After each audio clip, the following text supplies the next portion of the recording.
Veja os destaques do Câmara em Ação de hoje. Valadão é o mais novo cidadão aracajuano. Max Prejuízo defende consórcio público como solução para o transporte. Irã volta a destacar que licitação do transporte precisa de lei estadual.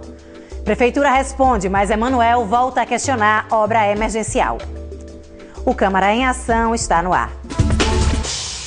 O comunicador Antônio Valadão foi homenageado pela Câmara Municipal com o título de cidadão aracajuano. A cerimônia aconteceu no gabinete da presidência e, além dos parlamentares e funcionários da casa, participou o empresário Luciano Barreto. O autor do título de honraria foi o vereador Emanuel Nascimento. Carioca de nascimento e sergipano de coração, o comunicador Antônio Valadão recebeu da Câmara de Vereadores o título de cidadão aracajuano.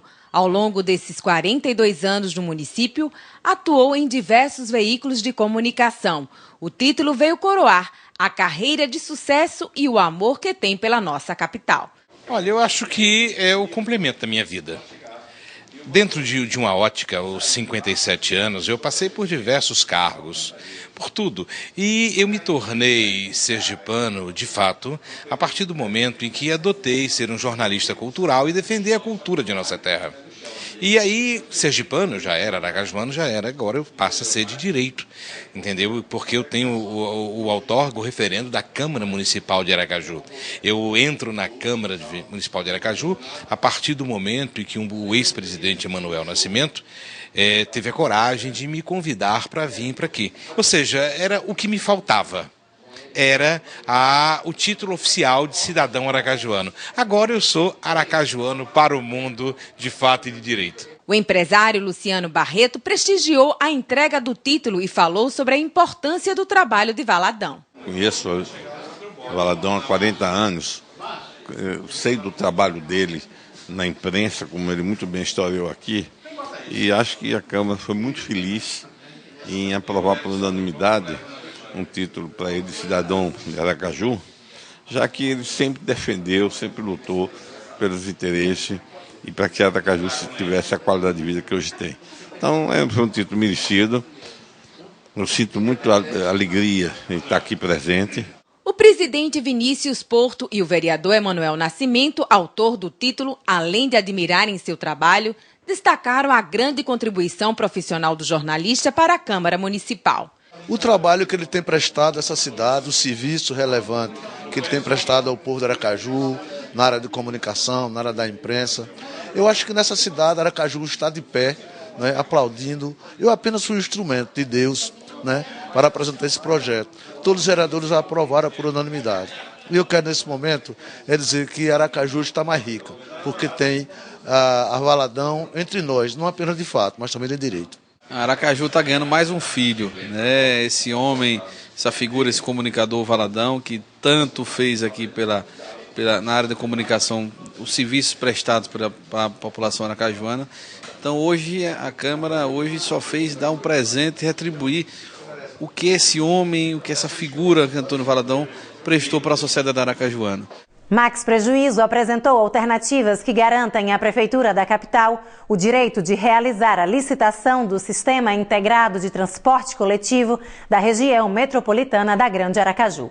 Segundo Max, já existe uma lei federal que cria instrumentos jurídicos que protegem o consórcio público e beneficiam os municípios quando existe integração urbana, como acontece entre Aracaju, São Cristóvão, Nossa Senhora do Socorro e Barra dos Coqueiros.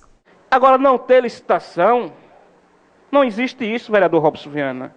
A legislação determina, desde 1988, quem vai ganhar é quem estiver mais preparado, é quem oferecer melhor serviço para a comunidade.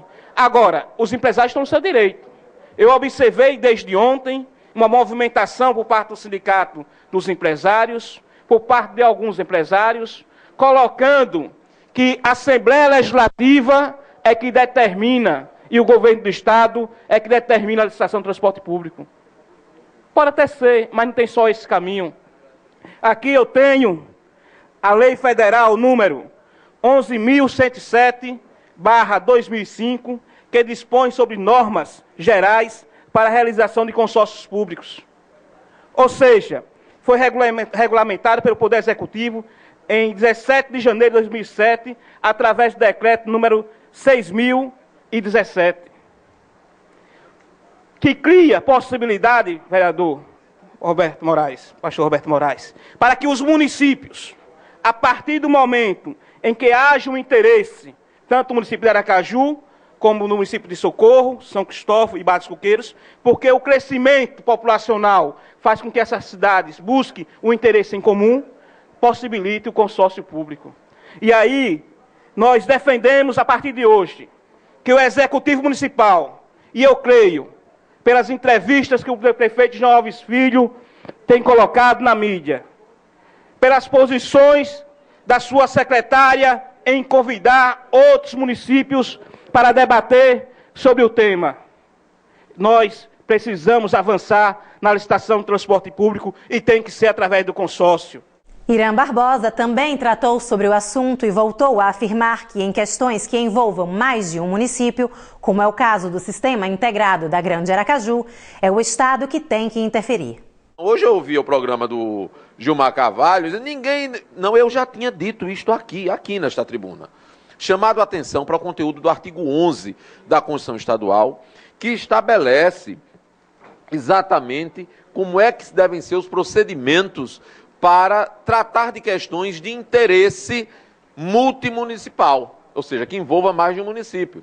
A criação da região metropolitana, a característica que é o Estado que tem que interferir, a Assembleia Legislativa é quem define, mas isso não significa dizer que o município de Aracaju vá prescindir, que o município de Nossa Senhora do Socorro vá prescindir, que o município da Barra dos Coqueiros vá prescindir da sua obrigação, do seu direito de tratar do tema transporte coletivo, criando mecanismos para que isso possa ser feito de forma integrada. Os mecanismos estão previstos, inclusive, na Constituição Estadual.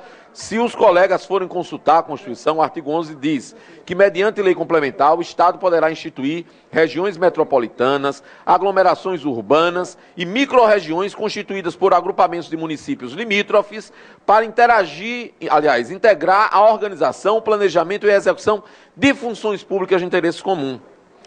Ele diz no parágrafo 1º que a criação de região metropolitana, aglomeração urbana e microrregião deve ser ratificada pela Câmara de Vereadores dos municípios que as compõem, ou seja, tem uma lei estadual, mas as câmaras municipais, elas devem ratificar essa lei. Apesar de o Executivo Municipal ter se pronunciado na imprensa afirmando que a obra de contenção do Rio Sergipe, na Avenida Beira-Mar, só está parada porque a ADEMA não liberou a licença ambiental, o vereador Emanuel Nascimento voltou a cobrar os laudos técnicos que comprovem o caráter emergencial da obra. Eu peço ao presidente da ADEMA que, na medida do possível, dê logo essa licença ambiental para ter esse discurso, não é? Quanto à afirmação do vereador de que o local não apresenta riscos, a prefeitura disse que o vereador poderá conferir o laudo técnico que concluiu. O muro de contenção do cais, a Avenida Beira-Mar, apresenta em diversos trechos uma séria manifestação patológica em vários graus de intensidade. Recomenda-se uma intervenção imediata sobre o mesmo, a fim de prevenir acidente que poderá implicar em risco de vida, além de inevitável dano ambiental e social que trará. Tudo bem, outra resposta. Eu apresentei aqui o requerimento justamente para saber esse relatório esse laudo ambiental. Porque, veja aqui, meus companheiros vereadores, o que é que diz a Lei 866. A Lei 866, no seu artigo 24, diz o seguinte: é dispensável a licitação. 2 pontos. Inciso 3. Nos casos de guerra ou greve e perturbação da ordem, é dispensável a licitação. Inciso 4. Nos casos de emergência ou de calamidade pública, quando caracterizada urgência de atendimento da situação, que possa ocasionar prejuízo ou comprometer a segurança de pessoas, obras, civis, equipamento e outros bens públicos ou particulares, e somente para os bens necessários ao atendimento da situação emergencial ou calamitosa, e para as parcelas de obras e serviços que possam ser concluídas no prazo máximo de 180 dias, consecutivos e ininterruptos, contados da ocorrência da emergência ou calamidade, sempre calamidade, vedada a prorrogação do serviço dos contratos. Então, desde aqui a gente fala dessa emergência. E a obra ainda não começou, e que emergência é essa? O Câmara em Ação de hoje termina aqui. Reveja esta e outras edições do programa no site câmaradearacaju.com.br e na rádio web tce.se.gov.br. Acompanhe as sessões plenárias ao vivo todas as terças, quartas e quintas-feiras, a partir das 3 da tarde, pelo site da Câmara, pela Rádio Liberdade AM e pela TV Alese. Tenha um excelente final de semana. A gente se vê na segunda. Até lá!